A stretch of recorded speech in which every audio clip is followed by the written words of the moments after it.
So Marketing Made Simple. So this is a book that we're going through. Obviously, credit goes to Donald Miller with Dr. J.J. Peterson, who are the authors of this. So nothing new under the sun here.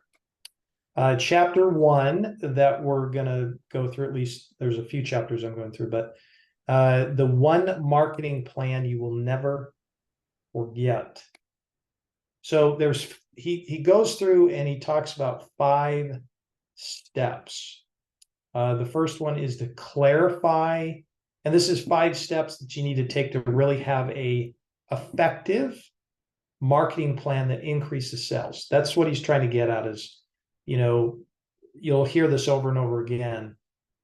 A lot of times marketing can turn into this kind of fluffy, esoteric, look, and as opposed to something that you're doing with the intent of getting sales. And so he talks about these 5 steps that need to take place in order to have an effective, simple marketing plan. So the first one is to clarify your message. I guess I should get my spelling correct. Clarify your message or write a brand script.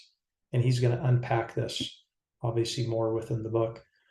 So make things real simple, get real clear on what your message is you're trying to get out there. That's the starting place. Number 2 is to condense it into a single sentence. So you're getting this even more simplistic into what sometimes they'll call an elevator pitch.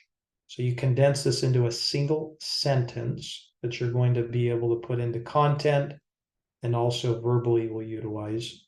Number 3 is to support it with a compelling website. So you have this compelling website that you're going to support it with. And then number 4 is to produce shareable content or a lead generation strategy. And so once you have the content, once you know what you're going to say, then you have this content that you're going to put together. And then finally, the 5th and last step is to launch an email campaign. And you can kind of see those are obviously in order. So chapter 2 talks about the actual stage of the relationships. And this will be a good discussion. So he says there's 3 stages that a customer goes through. The first one is curiosity. The second one is enlightenment. And the third is commitment. So curiosity, enlightenment, and then finally commitment. Curiosity, he says, is vital. So when you're creating curiosity and trying to get somebody to really connect with your message, is they have this need inside of them for survival, for something that's going to pique their interest. Okay, so whenever we're running into problems, which is consistently, then we start going on the hunt. We're looking for a specific person, or we're looking for a specific technology or something that's going to help us solve our problem.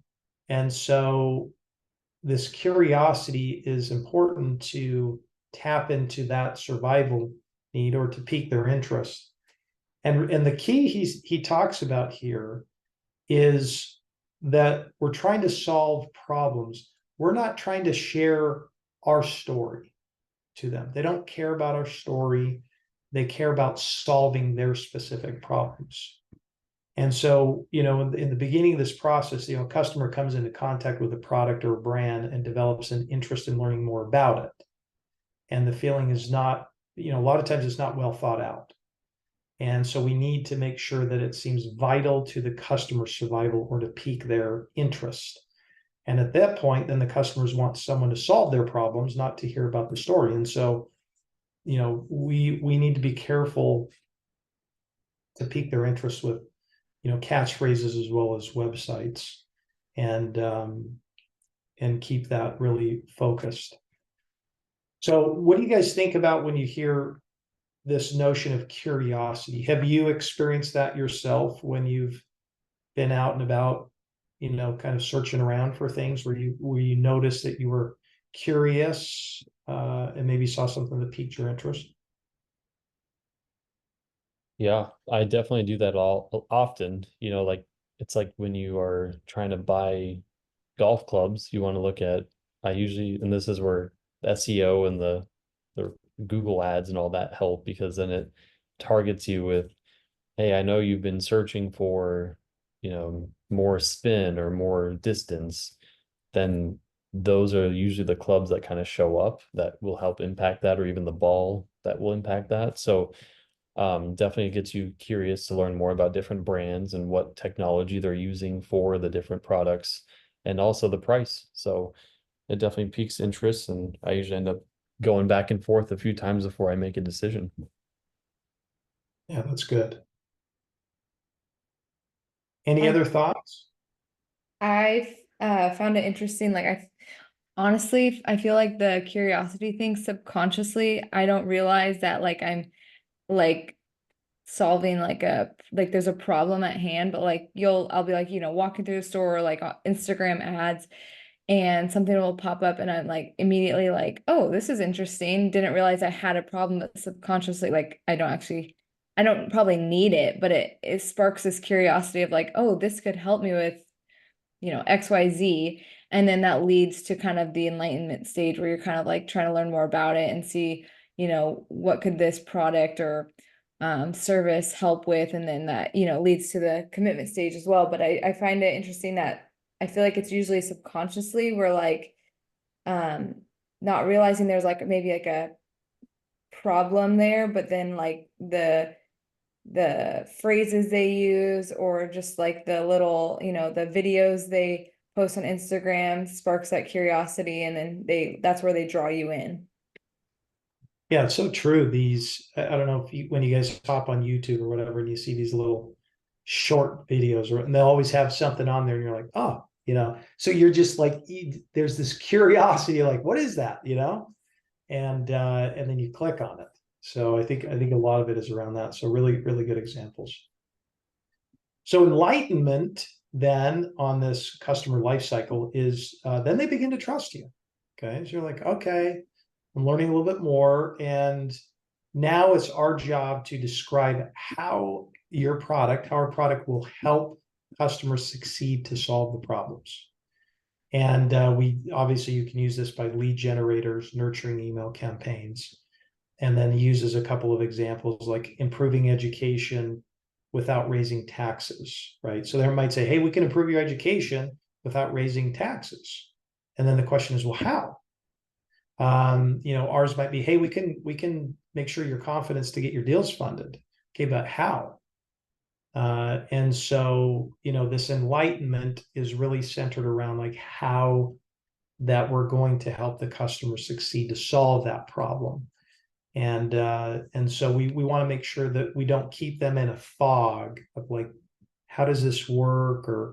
And so he uses an example that he typically has sent out and had a tremendous amount of success, which is 5 things that should be on your website.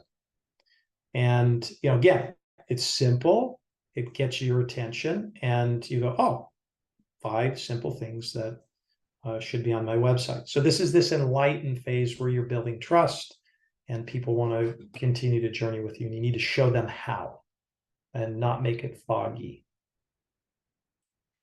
And then the commitment is this final stage where we need to be careful, a careful, delicate balance of not pressuring people into buying. That never works. It's an old tactic. I remember, I did door-to-door sales years ago, and I remember they would teach you all these tactics on how to get the person to say yes. You start asking all these questions, do you like the Diamondbacks? Yes. Do you like it when your car's clean? Yes. And then you kind of go in after the 5th time and ask them, would you like to buy this? And the supposed thing is that they're going to say yes. So it's these manipulative tactics that don't work. Um, and so, they say you got to require about 8 touch points, hearing as an advertisement, visiting the site. So there's, again, there's enough times that somebody's been in front of somebody that they go, oh, okay, there's some trust which is part of that process of building trust that we've talked about before. And we have to move slow, but move. Okay, you've got to be moving in a direction. We're not trying to be friends with them. It's again, you might develop a relationship, and that's great. But what I really appreciated what he was trying to get at is, it's almost manipulative if you're trying to play this kind of friend card. And you're trying to mask this with all this friend stuff when you're really trying to do business with them, at the end of the day. And so it's almost disingenuous.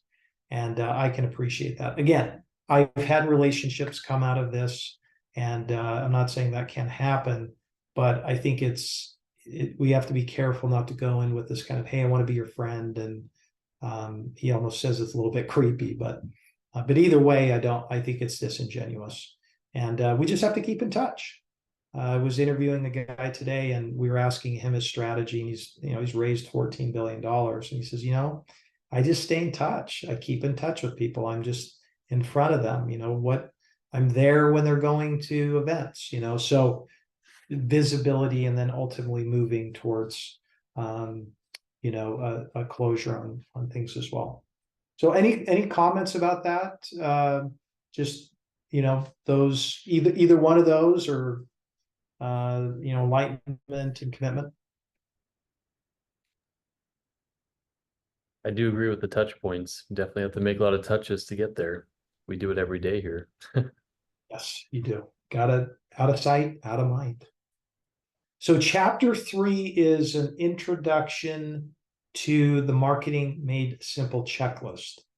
And in this chapter, he says, don't waste your money on brand or branding. And he goes through some examples of saying, if a coach got hired for the NFL team, is working on the looks of the jersey versus the fundamentals of the game, is that really what he should be doing and spending his time on? Is that really effective? Or Coke, even though everybody knows about Coke now, and they have spent quite a bit of money on branding at this point, they've earned the right because they marketed so much and so well, and started back in the 19th century as well. And then he goes on to say that, if an automotive product, was basically saying, hey, you only have to change your oil once a year. And they have this amazing product that they've designed, that if you're not careful and you don't market with a lot of clarity, then you're really missing out on people being able to utilize your product. And so he goes through and uses an example in the book about, where one of his clients said, we can save time and save money. And he says, well, that could be true for so many different things. It's just, that's not very clear if you're driving down the street of something that says save time and save money. And you're like, well, on what? And so that's in your mind, and it's happening quickly and automatically. Versus if you said the oil you only have to change once a year. Pretty clear, right? It's like, oh, okay, and again, piques your interest. It's pretty clear. And it would solve some problems of having to go get oil changes all the time. And so, he doesn't want us to waste a bunch of money on something, just getting it fancy, and as opposed to clear marketing. He goes on to say, don't be invisible. And again, this is another example of something that's probably fuzzy. With a nutritional supplement client that he had this one line statement that says, more life and more fulfillment. And he says, it's not clear that exactly what you're doing or trying to accomplish with this, because that could happen at church, that could happen at a community center, that could happen, with a coach. I mean, it's not clear on what it is that you're trying to accomplish. And so when you do this kind of stuff, you just become invisible. Nobody really knows what it is you're doing. And so what we try to tend to do, and I'm guilty of this, I've done this too many times in the past, is you try to overthink it or try to make it kind of cute or fancy. And we don't need that. And people don't respond to it. They just need simple, clear things so they know exactly what it is they're getting. Have you guys run into that before where you've like seen something, you're like, I don't even know what this is? I mean, sometimes I even get on like people's website. I've been on like a lot of asset management websites, and I'm just like, I have no idea what's going on. Like, it's just so confusing as to what is happening. And I've done it enough times now that I know, but at first, just like, what do you guys do? So I don't know if you guys have had that experience. Definitely have. And actually, funny enough, when we were at NMHC last year, Dave, there was someone there that I thought he did something totally opposite. And we were sitting in that meeting and he's like, we actually don't do that at all. And I'm like, oh, wonderful. Thank you. So it happens. You have to be, being invisible is definitely a real thing. Yes, that is so clear. So marketing made simple will cause people to memorize your offer. In this chapter, he uses the example. I'm going to ask, what's the Geico thing that you guys remember? I want to see if they did a good job with you. Remember the Geico statement? It's 15 minutes could save you Yep. 10% or more on car insurance. Yes, good job. They did it, Mackie. They got you. They did it. Yeah. So 15 minutes can save you 15% of your insurance or more, right? So I mean, pretty catchy, pretty simple, and you memorized it. And they did a good job at marketing Geico. The other thing as well is to come up with 3 or 4 things to know about our brand. Okay, so that's something we'll actually do if we have some time today. And these are the kinds of things we're going to have to answer as we really do a good job of building out the marketing infrastructure at our firm. Is what problems do we solve for our clients? What problems is it that we solve for our clients? What will our customer life look like if they buy from us? Okay. That's really getting at what is the result of them buying from us? How do things get better from buying from us? What are the consequences, and what do the product help? What consequences does your product help customers avoid? Okay, so that's another way to look at a different side of the coin. What are the consequences? Does the product help avoid for the customer? And then what does someone need to do to buy your product? How do you make it simple to buy your product? That's one of the things that we want to make sure. And that's a real thing. I mean, I don't know if you guys have ever run into this before, but sometimes you're like, man, this is really hard to buy from you. And so there's a lot of barriers. Even on real estate, this is an issue too. I mean, you could have a fantastic brand, but if you don't have an easy way for someone to access your site, that can be problematic, because people, again, are lazy by nature. And so they go, I'm not going to, flip a UE and go back there. I'll just go down the street, right? I mean, kind of sounds like, oh, that's so lazy, but people just won't do it. And so having clear ingress egress to get into a site is just another way to make it simple for people to buy from you as well. So, that's will be important for us to delineate. He uses an example in the book. Could your smile be better?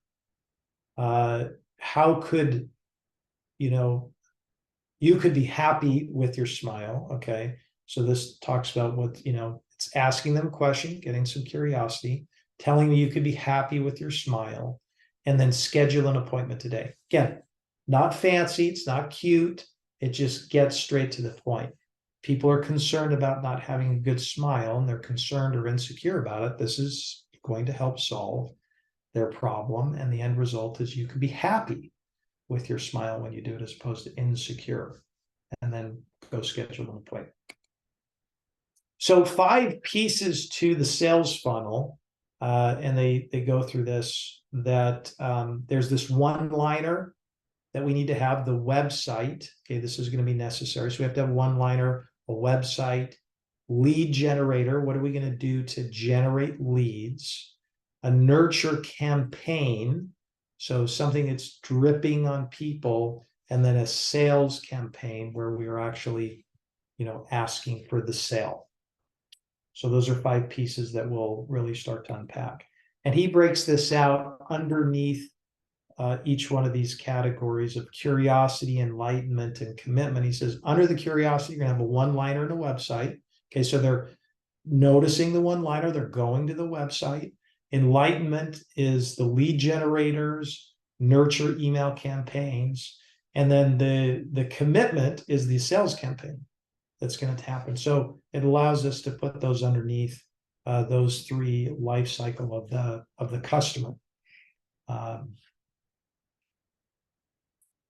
And then finally, and we'll end with this, I think this is, and what he's getting at here is the key is execution. So the people that really had success, they took these principles that are going to be taught in the book, and then they just put them in action. And this just goes back to our 70% go, which is we need to just do things and put things in motion, and we'll have success. There'll may be a lot of iterations and a lot of changes, but at the end of the day, we need to actually put it into motion.